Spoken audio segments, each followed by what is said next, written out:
Beta blocker. So this one is in relation to asthma and obstructive airway disease.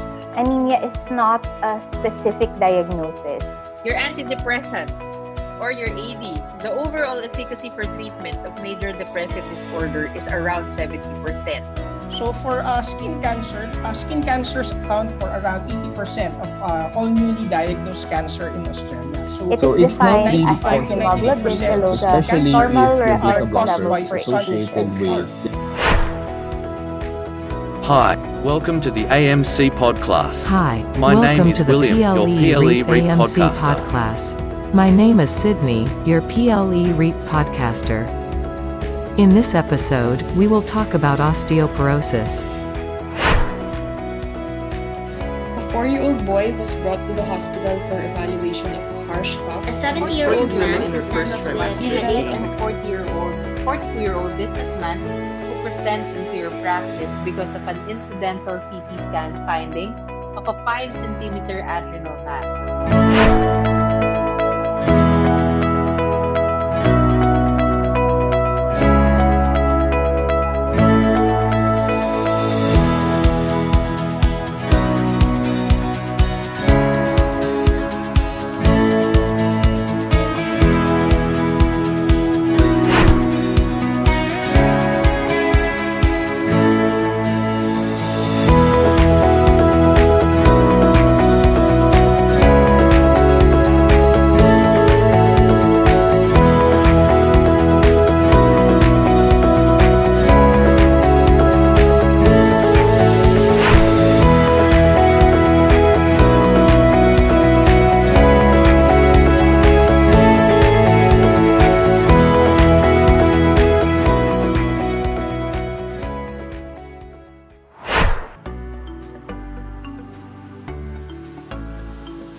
Greetings from the Philippine Licensure Examination, Read, Explore, and Assess Program, PLE-REAP, AMC Pod Class.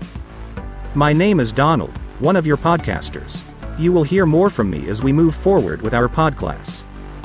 The AMC Pod Class is a brainchild of PLE-REAP for all aspiring international medical graduates who wish to build a career as a medical practitioner in Australia. The past 2 years had been quite challenging for the rest of the world due to the pandemic, but Australia is one of the very few developed economies that stood strong in spite of it.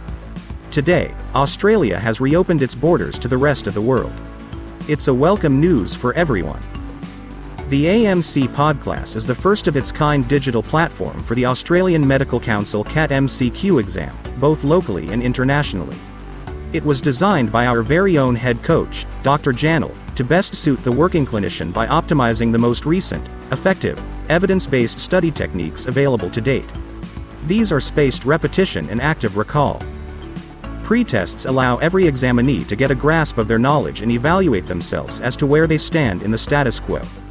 Pre-tests work best for examinees who have not read the appropriate reading materials in advance. Flashcards using Anki is a powerful memory tool. To date, only the AMC Podclass optimizes this tool to its full potential.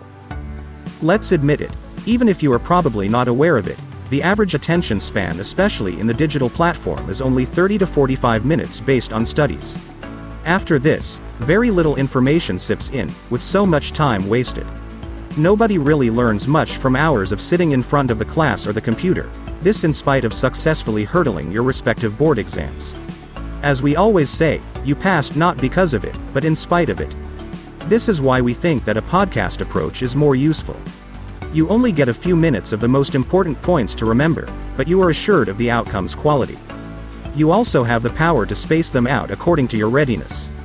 The podcasts feature several accents as well, that will allow you to have a feel of the manner of communication in Australia. The first time you hear an Australian speak, you'll know what I mean.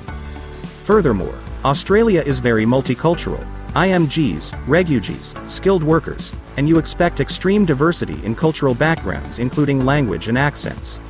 If you have never been to Australia before, you will be surprised to experience all of it the first time. Understandably, there will always be the need to reinforce important points and high-yield topics, and to provide coaching as well. This is the purpose of the live lecture. It is important that you don't miss the live lecture because PLE-REAP will not be providing a recording of this in order to protect its intellectual property. Repeated MCQs with actual and reformulated recalls make up the core of your AMC preparation.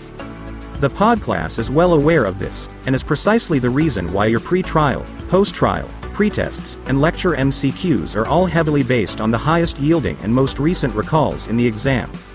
You may actually notice that the questions in your exams are sometimes a bit off in grammar, syntax and semantics, and this is because we are trying to avoid as much as possible modifying the recalls. We want to present them as they are, and guide you instead on deciphering which is good, and which is poor recall. The secret to the AMC exams is to answer as many questions as you can, of course correctly. Recently, however, new out-of-this-world questions have been added to the pool of MCQs. It is important to underscore the fact that the AMC CAT MCQ is both expensive and not an easy exam. One has to really make a sacrifice, set aside an ample time to prepare, about 1 to 2 hours daily. For example, when you listen to the podcasts, make sure that it is the only thing that is keeping your attention. Do not play the podcasts while exercising, driving, or bathing. Most importantly, do not use it as a lullaby. As one of your podcasters, that is just hurtful. Make sure also that you do your Anki daily as well. Anki's settings on active recall is already impressive in itself. Do extra of this in your spare time. No big dreams come easy. While most will successfully hurdle the exam, some may not, in their first try. It's okay. Just keep pushing. Most of the IMGs working in Australia have done the process, either step 1 or 2, more than once. But their perseverance paid off. Once again, on behalf of the PLE-REAP family, your coaches, Dr. Janel, Jinx, Chris, Timmy, Febby, and Anne. Welcome to the AMC pod class. Cheers.